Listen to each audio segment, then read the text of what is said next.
whenever he's on stage, he's very belittling. He's very misogynistic.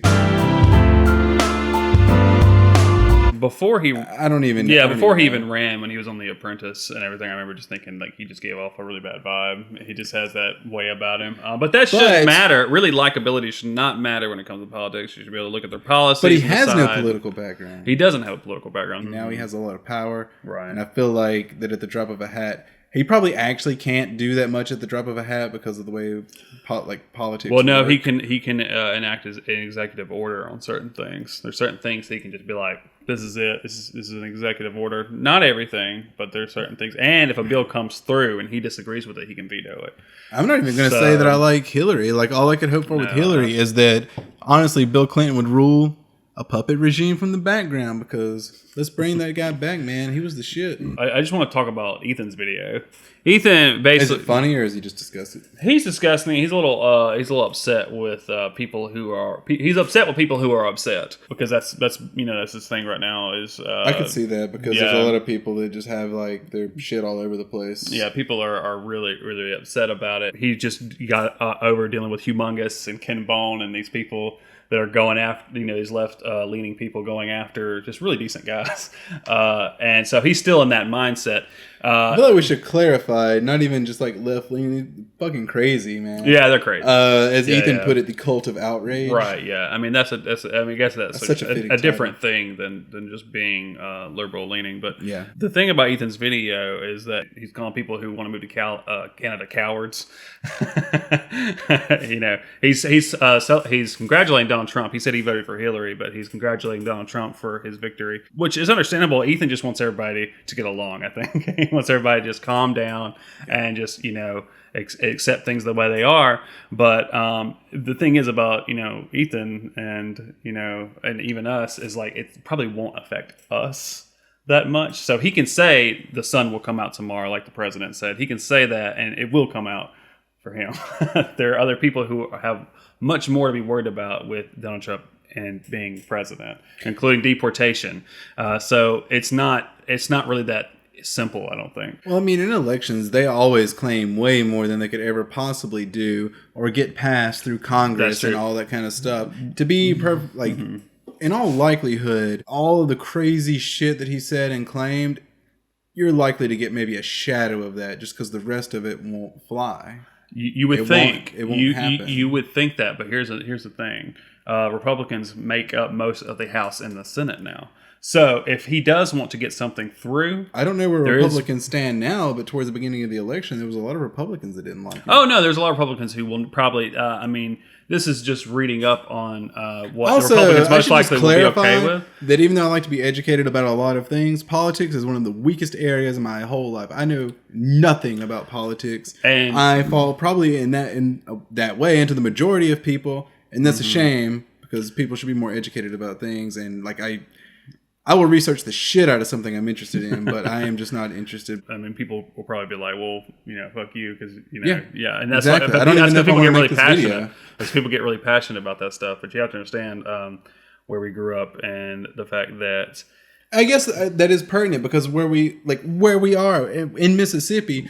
Like, it is always going to be a fucking Republican state. Like, you can vote the other way all that you want. You can do whatever you want. It's always going to be fucking backwards ass Mississippi last to legalize anything like marijuana. Right. Yeah.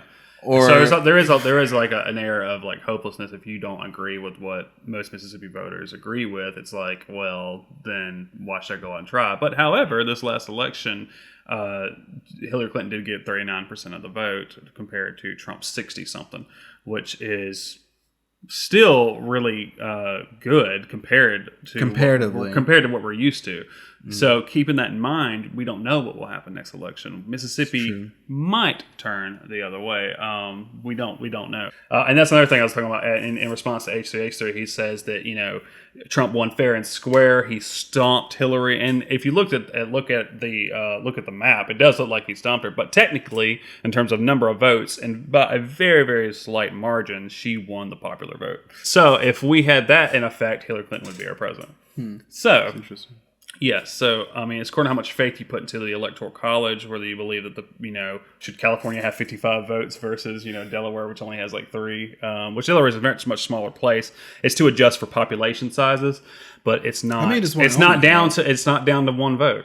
It's down to the Electoral College. There have been times where the polls closed and everything was decided before Alaska and Hawaii even got counted because they don't count for enough. Exactly, and people in those states as well. I mean, it is kind of discouraging if you live in one of those states. Your vote really doesn't. I mean, it'd have to be damn close. Right, it would have to be really, really close. And Michigan and Wisconsin, and Pennsylvania were the deciding factors, and people thought it was going to be Florida. After he won Florida, people were scrambling. They were like, he's won Florida, now it got narrower and narrower for Hillary to win.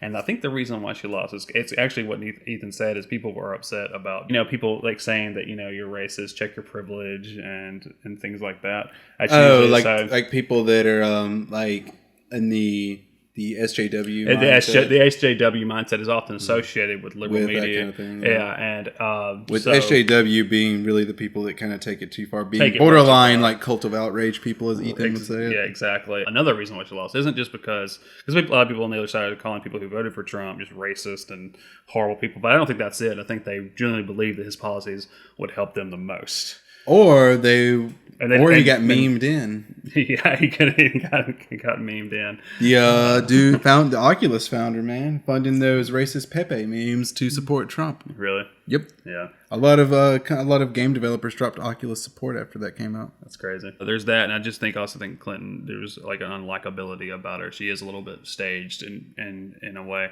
And I think the reason why she is staged is because she probably feels like she can't be herself and get as far as she does. Because if she is herself, there will be times where she can be a little mean or be a little, just real. And if she gets real, people don't like that. See, I think that's fine. A woman, I think that's fine versus Trump acting like an asshole. Mm-hmm. But I'll say, like, that's the thing, though. He can do that. Well, I would say that part of what could contribute to it is he has showmanship. He's run a reality show. Mm-hmm. He's run a lot of businesses and stuff like that. He knows how to talk to people in terms of he knows how to be charismatic in a way. True. He's he can be an asshole, but there's some charismatic quality to him, and that's where people make the Hitler comparisons. Hitler was a terrible person, but he was charismatic and able to rally a bunch of people behind him. Mm-hmm. So that's where people make that. I don't think he's going to be like a fucking Hitler and like genocide anybody. No, that's not. Well, I mean, no, he won't do anything like that. I hope he does a good job because I live in fucking America, but I don't like him. We hope for the best. A lot of times when it comes down to left versus right, it all comes down to principles clashing. It's not just. A lot of it is just information clashing because people get information from different places and that informs their worldview. And then you get out in the real world and someone doesn't agree with that. It's be quite shocking. Some people want to, and this is probably more right. Well, I'm gonna do it over here. Right leaning is that you work in your best interests, and that is all you have to do. That's that. No matter who gets hurt by it, you look out for you, and that's to a degree is understandable. That's why they call it the American dream. American dream. But in the left, it's just like let's take care of everybody. Even if sometimes that's not fucking possible. Commies. Yeah. But those are principles that just people, hold to the cores and they're clashing. And these are people fighting over things that they believe really want, sometimes your worldview doesn't really fit a situation when a situation could be better a certain way if you just kind of open yourself up a little bit and stop hating so much on the other side. We're all Americans and, I would say don't... Obama's from Kenya. No. I don't know if there's anything, or at least there would be very, very few things that you should identify yourself with so to the core that something that contradicts it feels like it attacks you personally. Yeah. That's Rather than that, attempt to understand the other person's point of view. And you don't have to try to change it. You can, and don't try. Yes, that's the point. Don't try to change theirs. Try to explain your point of view. But in that case, both people have to be interested in listening and just discussing it. And that's hard to do when it goes against everything that you consider yourself. Which comes back to the people being ignorant of a subject, but believing that what they know about it is right. That their opinion on it is correct. Natalie told me the other day the little kids at her school were telling her that Hillary Clinton was going to ban all guns and ban hunting. It's not true. Also, I was really down on Mississippi earlier. Mississippi is not as bad as I probably made it sound, and a lot of people make it sound. It is not the backwards place from Django Unchained, but it's also not the most progressive place either. We'll say it that way. Yeah. Welcome to this channel. Most of the rest of it's going to be gaming. Probably.